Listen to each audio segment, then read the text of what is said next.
कभी आपने सोचा है कि ये जो उर्दू में हम लोग कहते हैं डूबते को तिनके का सहारा, एक तीर से दो शिकार, इस तरह के जो मुहावरे होते हैं, उसको हम लोग इंग्लिश में how do we written the same meaning? So उसके लिए हमारे पास इंग्लिश में उनके इक्विवेलेंट प्रोवर्बियल एक्सप्रेशंस होते हैं, प्रोवर्ब्स होती हैं।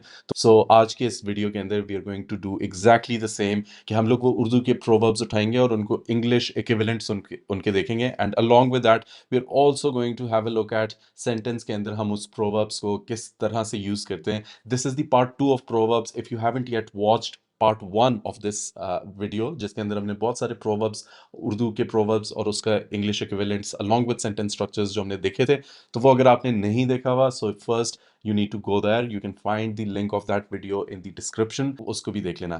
Let's start the video, but before we start the video, leave a thumbs up so that I know that you guys are enjoying. और दूसरा, share it with your friends ताकि उनको भी कोई नई चीज़ पता चल सके और वो भी सीख सकें इस वीडियो में से। So let's start. So the first proverb जो आज के लिए हमारे पास है, दैट इज डूबते को तिनके का सहारा। आप लोग ने बार बार इसको सुना हुआ होगा। सो इसको हम लोग इंग्लिश में कहते हैं अ ड्राउनिंग मैन, एक डूबता हुआ आदमी, a drowning man catches at a straw. और इसका एक सेंटेंस के अंदर भी यूज देखते हैं, the struggling artist unable to sell her paintings was catching at a straw by offering free art lessons in exchange for publicity।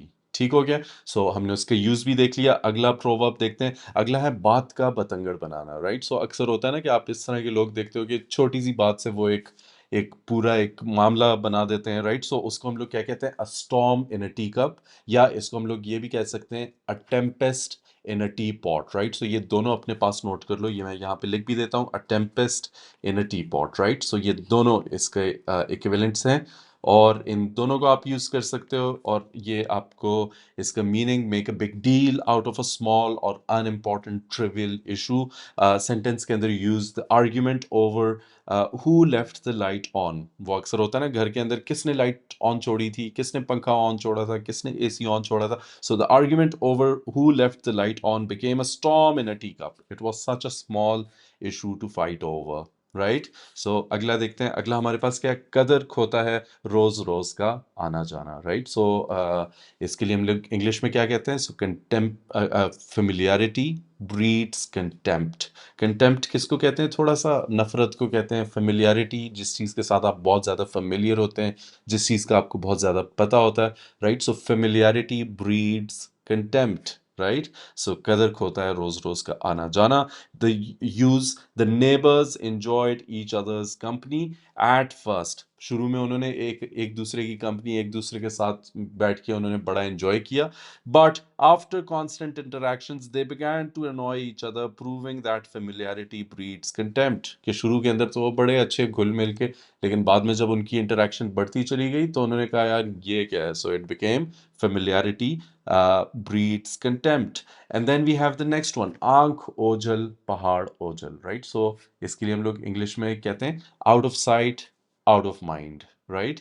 इसका sentence के अंदर यूज देखते हैं। सेंटेंस यूज है, the challenges faced by rural schools can often be out of sight out of mind for urban policy makers। Urban जो policy makers होते हैं उनके लिए जो रूरल एरियाज के जो प्रॉब्लम्स होते हैं वो अक्सर ऐसे होते हैं कि out of sight out of mind. ठीक हो गया।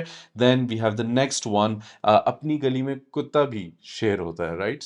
इसके लिए अ वेरी इंटरेस्टिंग प्रोवर्ब, और इसका जो इंग्लिश इक्विवेलेंट है, that is every cock crows on its own dung hill. Dung hill कहते हैं जो एक कूड़े का, एक रबिश का जो एक वो नहीं होता है, जो एक ढेर लगा हुआ होता है। उसको हम कहते हैं कि every cock crows on its own dung hill. तो जो मुर्गा होता है, राइट, वो अपने वो जो एक एरिया होता है, एक जो कूड़े का जिसके ऊपर वो खाता पीता है और जिसके अंदर वो रहता है। राइट। वो उसका एक बादशाह होता है। एवरी कॉक क्रोज, क्रोज का मतलब है कि वो वहीं पे वो जो कॉक जो रूस्टर्स होते हैं जो आवाज नहीं करते सुबह के अंदर, वो उधर ही जाके अपने डंग हिल के ऊपर, every cock crows on its own dung hill. Sentence के अंदर, he acts powerful in his village, कि वो बहुत पावरफुल अपने गांव के अंदर वो बड़ा शेर बना हुआ होता है। But in the city no one respects him because every cock crows on its own dung hill। right? Very good. And then we have the next one, दूर के ढोल सुहाने, right? So दूर के ढोल सुहाने को हम लोग क्या कहते हैं? The grass is always greener on the other side, right? So हम लोग जब कहते हैं ना कि यार वो जगह यहाँ पे वहाँ पे ऐसे होता है वैसे होता है, right? So वो क्या होता है? The grass always looks is always greener on the other side.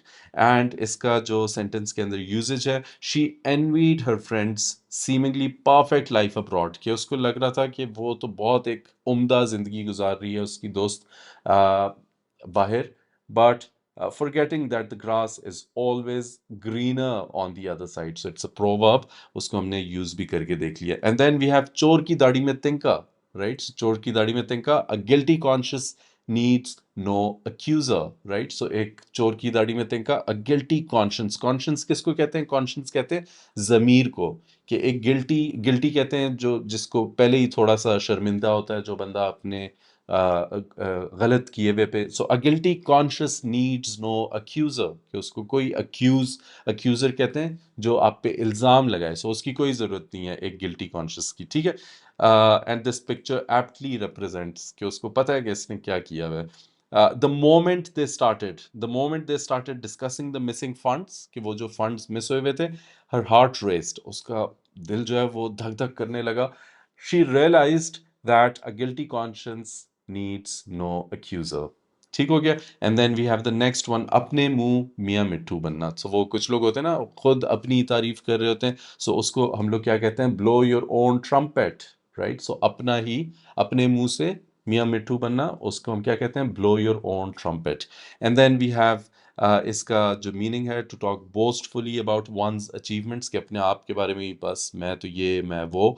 Tom always blows his own trumpet at work, reminding everyone of his past success instead of letting his work speak for itself.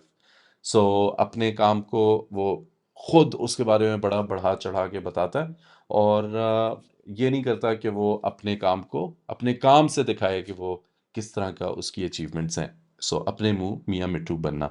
And then we have the next one, अंधों में काना राजा, right? सो इस तरह के लोग होते हैं ना, आपकी एक जगह पे बहुत सारे लोग होते हैं और उसमें एक बहुत नालायक लोग होते हैं, उसमें एक थोड़ा कम नालायक होता है, तो वो लोग कहते हैं यार वाह यार क्या बात है इसकी. सो उसको हम लोग क्या कहते हैं? A figure among ciphers, right? So a figure among ciphers. और इसको यूज करके देखते हैं, in a class of students struggling with English, right? His understanding of grammar rules was a figure among ciphers, right? So सारे नैले बैठे हुए थे, तो वो थोड़ा सा उसको इंग्लिश के रूल्स दो चार उसने सीखे हुए थे, तो लोगों ने कहा यार ये क्या बात है इसकी, a figure in the among cyphers. ठीक हो गया. एंड देन वी हैव जैसे करनी वैसे भरनी, राइट? सो इसको हम लोग क्या कहते हैं? टिट फॉर टैट भी कहते हैं, और इसको हम लोग कहते हैं as you sow shall you reap, right? So जैसे करोगे वैसे भरोगे, जो बोगे वो काटोगे, इन सब का टिट फॉर टैट या as you sow shall you reap. और इसका sentence use, David always cheated in business but when his partners betrayed him, जब उसके पार्टनर्स ने उसको धोखा दिया, he realise the truth of as you sow shall you reap. ठीक हो गया. तो ऐसे नहीं करना आप लोग ने भी. ताली एक हाथ से नहीं बजती, राइट? ताली एक हाथ से नहीं बजती. So it takes two to tango, right? It takes two to tango. और इसका हम सेंटेंस के अंदर यूज देखते हैं, she couldn't believe he blamed her entirely for their breakup. So अक्सर होता है ना, कोई लड़ाई झगड़ा होता है, कोई ब्रेकअप होता है, तो उसके अंदर वो पूरी आप थोप देते हो अगले बंदे के ऊपर, right? So she couldn't believe he blamed her entirely for their breakup, but it takes two to tango, and they both made mistakes. और दोनों की गलती थी, ताली एक हाथ से नहीं बजती, दोनों की ही आपस में एक गलतियां थी, मिसअंडरस्टैंडिंग्स थी, जिसकी वजह से ये सब कुछ हुआ. अगला हमारे पास आता है, जैसा देश वैसा भेस, राइट? इसको हम क्या कहते हैं? when in Rome do as Romans do, कि जब आप रोम में हो वैसे ही करो जैसे रोमन्स कर रहे हो, जैसा देश वैसा भेस. So in Turkey, she followed the local practices of removing shoes before entering homes. तो अक्सर आपने पाकिस्तान में भी देखा हुआ होगा कि काफ़ी सारे लोग जो काफ़ी सारे घरों में वो जूते नहीं अंदर लाने देते. सो वो in Turkey she followed the local practices of removing shoes before entering homes, remembering that when in Rome, do as Romans do. ठीक है, जैसा देश वैसा भेस. दूध का जला छाछ भी फूक फूक कर पीता है, सो दूध का झला छाछ भी फूक फूक कर पीता है, सो इसको हम क्या कहते हैं, वंस बिटन ट्वाइस शाय। एक इसका ऑप्शन, एक इसका वर्जन ये है। और दूसरा हमारे पास a burned child dreads the fire. Dread का मतलब होता है जो डरता है बहुत सख्त, जिसको बहुत खौफ आता है। So a burned child dreads the fire, या once bitten twice shy.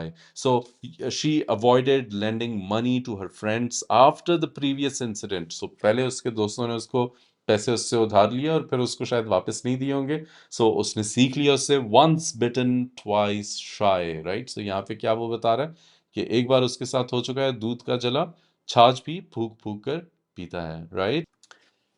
फिर हम कहते हैं भागते चोर की लंगोटी सही, राइट। सो हम कहते हैं कि भागते चोर का कुछ भी मिल जाए, बस आप उसको पकड़ तो सको। सो इसको हम लोग इंग्लिश में क्या कहते हैं, इसको हम कहते हैं something is better than nothing, कि कुछ तो मिल जाए, राइट। सो इसका हम सेंटेंस के अंदर, the second hand laptop wasn't in perfect condition but it was affordable, at least सस्ता तो था, प्राइस तो उसकी सही थी। For now something is better than nothing, right. And then we have, अब पछताए क्या होत जब चिड़िया चिड़िया चुग गई खेत, राइट। सो अब क्या हो सकता है जब चिड़िया ने सब कुछ खा गई हैं। सो इसको हम लोग कहते हैं, it's no use crying over spilled milk, right. So जो दूध गिर गया, अब there is no use of crying, right. तो इसके लिए हम लोग क्या देखेंगे, इसके लिए हम लोग, the laptop crash erased all her data, सारा उसका डेटा गायब हो गया। But she understood there's no use crying over spilt milk and began packing up her work more regularly. Backing up her work more regularly. क्या अब उसने decide किया कि अब तो कुछ भी नहीं हो सकता, अब तो उसके लैपटॉप का डेटा सारा गया, अब there is no use crying over spilt milk. अब उसने क्या करना है कि अब वो बैकअप करेगी गूगल ड्राइव के ऊपर, लेफ्ट राइट अपना काम संभाल के रखेगी। देन वी हैव नेकी कर दरिया में डाल, राइट। सो इसको हम क्या कहेंगे, do good and cast it into the river या cast it into the sea, right। so ये दोनों हो सकते हैं। इसको हम लोग क्या कहेंगे, he often teaches poor children, वो अक्सर गरीब लोग को, गरीब बच्चों को पढ़ाता है for free without telling anyone because he believes in doing good and casting it into the sea, right। so वो गरीब लोग को पढ़ाता है और उसका कोई डंडोरा नहीं पीटता, चुपचाप नेकी कर दरिया में डाल। ठीक हो गया बच्चा। अगला देखो, अगला हमारे पास ख्याली पुलाव बनाना। सो ख्याली पुलाव बनाना, build castles in the air, right. So शेफ चिली की तरह, so build castles in the air. So हवा के अंदर, वो अक्सर होता है ना कार्टून्स के अंदर, वो एक यूं करके आ जाता है, तो वो हवा के अंदर वो क्या बना रहा है, एक अपने एक कैसल्स बना रहा है। सो यहाँ पे देखो आप लोग, while it's nice to think about winning the lottery, कि ठीक है अच्छा लगता है कि सोचो कि मुझे लॉटरी, मैं लॉटरी जीत जाऊं, मुझे ये मिल जाए वो मिल जाए, he knows that building castles in the air won't help him pay the bills। तो ठीक है, लॉटरी के बारे में सोचना इज गुड इनफ, बट उसको पता है कि वो जो उसके ख्वाब हैं, जो building Castle's in the air है, वो उसको बिल्कुल भी उसके बिल्स अदा नहीं करेंगे, उसका कोई खर्चा नहीं पूरा करेंगे। जितने मुंह उतनी बातें, so more mouths will have more talks. So it's more और less the same, more mouths will have more talks. और यहाँ पे, in a big family gathering you often hear conflicting advice on the same topic, right. So different idea, एक ही topic के ऊपर different आपको ideas मिलते हैं। So reminding you that more mouths will have more talks. ठीक हो गया बच्चा। अगला देखो, जितनी चादर हो उतना पैर फैलाओ। इसका क्या, cut your coat according to your cloth, right, कि अपने कपड़े के हिसाब से अपना कोट बनवाओ। सो कपड़ा कटवाओ, right. So cut your coat according to your cloth, जितनी चादर उतना पैर फैलाओ। अब यहाँ पे सेंटेंस देखो, she wanted a lavish wedding, वो एक उसको बहुत ही एक उम्दा किस्म की, एक बहुत ही वीआईपी किस्म की उसने अपनी शादी रिसेप्शन करवानी थी, but decided to cut her coat according to her cloth and kept it simple, right. So यही करना चाहिए, simplicity is the best thing. फिर हमारे पास अगला आता है, जले पर नमक छिड़कना, राइट। किसी को तंग करते हो, उसको पहले ही उस चीज़ से बहुत ज़्यादा वो होता है, और आप उसके ऊपर और भी मसाला लगाओ, नमक लगाओ, add insult to injury, right. So add insult to injury. तो यहाँ पे हम लोग क्या कहेंगे, losing the game was tough, losing the game was tough, but his friends teasing felt like adding insult to his injury। ठीक हो गया बच्चा, वेरी गुड। अगला हमारे पास क्या है, एक अनार 100 बीमार। अब इसको हम लोग क्या कहेंगे, the needy outnumber the remedy, कि जितना रेमेडी कहते हैं इलाज को, या जो एक टोटका होता है, so the needy out number का क्या मतलब होता है कि वो नीडी बहुत ज्यादा है, रेमेडी कम है, दवाई कम पड़ी हुई है, और नीडी लोग बहुत ज्यादा हैं, एक अनार 100 बीमार, the needy outnumber the remedy. और यहाँ पे when there is just one TV remote, एक ही टीवी रिमोट है, अक्सर घरों का यही प्रॉब्लम होता है, and a whole family fighting for it, right, सारे अब्बू भी लगे हुए हैं, अम्मी भी, रिमोट दे दो, चैनल चेंज कर दो, ये कर दो, वो कर दो, it's clear the needy outnumber the remedy. ठीक हो गया। Then we have the next one, जो सोता है वो खोता है, राइट। सो यहाँ पे ये खोता, ये गधे वाला नहीं है, दिस इज जो सोता है वो खोता है, वो ही loses, right. So you snooze you lose, right. So आप थोड़ा सा इजी स्नूज अलार्म करते हो ना सुबह के अंदर, स्नूज कर देते हो, सो you snooze you lose, right. So an interesting way, he ignored the job opening, उसने जॉब ओपनिंग को इग्नोर कर दिया, और and when he finally applied it was already field because you snooze you loose, तो उसने जब apply किया वो पोजिशन ऑलरेडी फिल हो चुकी हुई थी, तो you snooze you loose, a very important life lesson, time पे काम किया करो। ठीक हो गया। अपना अपना गैर गैर, राइट। सो इसको हम क्या कहते हैं, blood is thicker than water, right, अपना अपना गैर गैर। यहाँ पे हम देखते हैं during difficult times it was his family who stood by him, stood by him का मतलब कि वो उसके साथ खड़े रहे, उसका सपोर्ट किया उसको, और उसको हेल्प किया, reminding him that blood is thicker than water.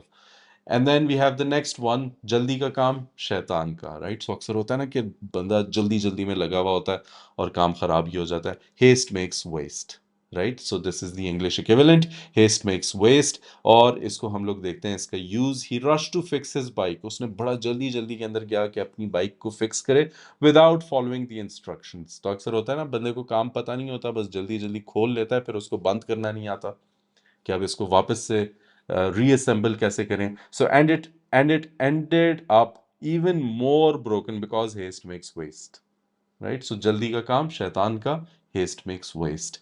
बहती गंगा में हाथ धोना, सो बहती गंगा में हाथ धोना, इसको हम क्या कहेंगे, make hay while the sun shines, right. So जब बहती गंगा में हाथ धोना, मेक हे कहते हैं वो जो भूसा टाइप जो होता है, वो जानवरों को जो खिलाते हैं, जो सुखा के चारा जो होता है सुखा के जो जानवरों को आप खिलाते हैं, so make hay while the sun shines, कि अगर बारिश हो रही हो आप उसको बिछा दोगे तो बस काम तो खराब ही हो जाएगा, राइट। सो इसको हम क्या कहेंगे, the government announced a scheme for small businesses, right? And many people started new ventures just to make hay while the sun shines, right? तो लोगों ने उसका फायदा उठाया, बहती गंगा में हाथ धोया। I hope you get the idea. 4 दिन की चांदनी फिर अंधेरी रात, राइट। सो 4 दिन की चांदनी, अ 9 days wonder, राइट, कि बस कुछ दिन के मजे, फिर वही सेम रूटीन, वही जैसे ईद की ब्रेक आ गई तो ईद की ब्रेक के बाद फिर वही सेम रूटीन, ऑफिस जाना, स्कूल जाना, यूनिवर्सिटी जाना। So a 9 days wonder, good times are often short live, जो मजे होते हैं वो थोड़े से कम ही होते हैं। हर सडन फेम, उसका जो अचानक से एक शोहरत मिली उसको, turned out to be a 9 days wonder, quickly fading from everyone's memory। तो उसको जो एक अचानक से कुछ फेम मिली, वो बस एक 9 days wonder था, उसके बाद वो बात, रात गई बात गई। ठीक हो गया, इसको हम रात गई बात गई भी कह सकते हैं। देन वी हैव, हर चमकने वाली चीज सोना नहीं होती, all that glitters is not gold, ठीक है। और यहाँ पे इसका sentence, she bought an expensive looking watch at a low price only to realise it was fake, उसको पता चला कि यार ये तो फेक है, मुझे तो लग रहा था कि ये बड़ा एक्सपेंसिव लुकिंग है, ये बड़ा एक लग्जूरियस किस्म का कोई ब्रांड का लोगो शोगो भी लगा हुआ है, but only to realise it was fake because all that glitters is not gold. अक्सर होता है ये, वो आप लेते हैं ना कोई चीज़, इस तरह से धोखा हो जाता है बंदे के साथ। अगला देखो, नेक आगाज अंजाम बखैर, well begun is half done, right. So नेक आगाज अंजाम बखैर, well begun is half done, right? So she planned her project carefully, finishing most of it quickly because well begun is half done. ठीक हो गया। And then we have the next one, अवल खवेश बाद दरवेश, right? So it's फारसी से आया हुआ है, लेकिन ये उर्दू ने इसको अडॉप्ट भी कर लिया। So यहाँ पे charity begins at home, So Awal Khawish, Bad Darwish, and he started a community project, but his friends reminded him that charity begins at home. Helping his own family was a priority. तो उसने वो अक्सर आपने देखा है ना कि लोग बड़े बड़े प्रोजेक्ट शुरू कर देते हैं और उनके पड़ोस में बहुत सारे गरीब होते हैं, उनके फैमिली में बहुत सारे गरीब होते हैं, उनका ख्याल किए बगैर वो और कामों में पड़ जाते हैं. So charity begins at home. Then we have तुझा चन्ना बाजे घना, राइट. सो यहाँ पे an empty vessel makes much noise. So जो खाली एक बर्तन होता है वो बहुत शोर मचाता है, बहुत उसके आवाज़ बहुत ज़्यादा होती है. सो इसी तरह ये यूज़ होता है उसके लिए जो आपका बेसिकली जिस बंदे के अंदर सब्सटेंस नहीं होता, जिस इंसान के अंदर ज़्यादा सब्सटेंस नहीं होता और वो बस बोलता ज्यादा है, राइट. सो यहाँ पे शी ब्रैग्ड अबाउट कि बहुत ऊंचा ऊंचा बोल उसने बोला, bragged about her knowledge but couldn't answer simple questions. आसान सवालों के उसके पास जवाब नहीं थे और अपनी नॉलेज, अपने इल्म के बारे में ऐसी बातें वो कर रही थी. Proving that N empty vessel makes much noise. Make sense. अगला देखो, नकार खाने में तोते की कौन सुनता है, राइट. नकार खाने में तोते की कौन सुन, a cry in the wilderness. Wilderness कहते हैं बिल्कुल एक सुनसान सी जगह के अंदर, अ क्राई इन दी विल्डरनेस. अब यहाँ पे देखो आप लोग, यहाँ पे his advice to save money was a cry in the wilderness. कि उसने बहुत लोग को कहा कि पैसे बचाओ, सेविंग करो, ये करो, as no one listened until they faced a financial crisis. तो उसके बोलने की it was a cry in the wilderness. And then we have the next one, एक म्यान में दो तलवारें नहीं समाती. इसको हम लोग इंग्लिश में कहते हैं no man can serve two masters, right. So दो मास्टर्स को एक बंदा नहीं सर्व कर सकता. सो आप क्या कहोगे इसको, यूज है when John tried to work for two bosses at the same time. His friend reminded him, no man can serve two masters because it was impossible to please both. अक्सर होता है ना ऑफिस के अंदर, दो लोग होते हैं, दो लोगों की आपस में बिल्कुल नहीं बनती, आपने दोनों को खुश रखना होता है. So it becomes really tricky on how to deal with such a situation. एक न्याम में दो तलवारें नहीं समाती. दाल में कुछ काला है, समथिंग इज फिशी, या आप ये भी कह सकते हो smell a rat, right. So यहाँ पे आप लोग देखो इसको, I smelled a rat when the salesman offered me a brand new phone at an unbelievably low price. तो अक्सर होता है ना, आप कहीं जाते हो, आप उसके साथ बार्गेन करने की कोशिश करते हो, आप 800 रुपये वो कहता है, आप कहते हो 100 रुपये का दे दो, और वो कहता है ले लो, और आपके जहन में आता है कि यार ये क्या हो गया, अब क्या करूं. ठीक हो गया. सो दाल में कुछ काला है. ज़रूरत के वक्त, this is the last one, ज़रूरत के वक्त बाप को भी सॉरी ज़रूरत के वक्त गधे को भी बाप बनाना पड़ता है. So many kiss the child for the nurse's sake, right. So many kiss the child for the nurse's sake. और यहाँ पे देखो, the employees treated him well not because they liked him but because he was the boss's son. वो अक्सर आपने देखा हुआ है ना कि वो बॉस का बेटा आ जाता है ऑफिस में, या बेटी आ जाती है, उसका बच्चा आ जाता है, राइट. या टीचर का स्कूल में जैसे हम देखते थे, तो वो सारे लोग आ जाते हैं उसके बच्चे के साथ, कडल करते हैं, खेलने की कोशिश करते हैं, राइट. सो ज़रूरत के वक्त गधे को भी many kiss the child for the nurse's sake. So this was it for today's proverbs का part 2. Now if you haven't watched that proverb का पार्ट 1 वाला सेशन भी, तो go through that as well, or you learn a lot of good things. And let me know in the comments if you know any other good proverbs. That's it for today, guys. See you next time then. Allah Hafiz.